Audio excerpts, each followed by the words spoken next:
کافیه توی گوگل سرچ کنی اتاق پرو. پر از فیلمایی که به صورت مخفیانه تو اتاق پرو گرفته شده توسط دوربین‌های ریزی که جاسازی میشه.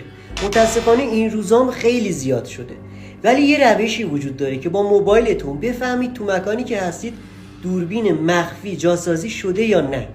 این پست انتشارش میفته گردن خودتون، مخصوصا خانوما.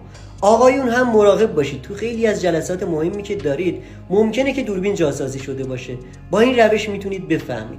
بریم سراغ آموزش. لایکم که اینکه بفهمید دوربین مخفی جاسازی شده یا نه توی یه مکانی که هستید، کافیه برنامه هیدن کامرا دتکتور رو نصب کنید. لینک دانلودشون هم داخل کانال تلگرام هم میذارم. وارد برنامه که شدید، یه همچین محیطی داره برنامه، گزینه‌های مختلفی داره. روی این قسمت که کلیک کنید بچرخونید بفهمید که دوربین مخفی جاسازی شده یا نه طبق تصویری که الان واسهتون میاد. سیوش هم کن که ممکنه یه روزی به دردت بخوره.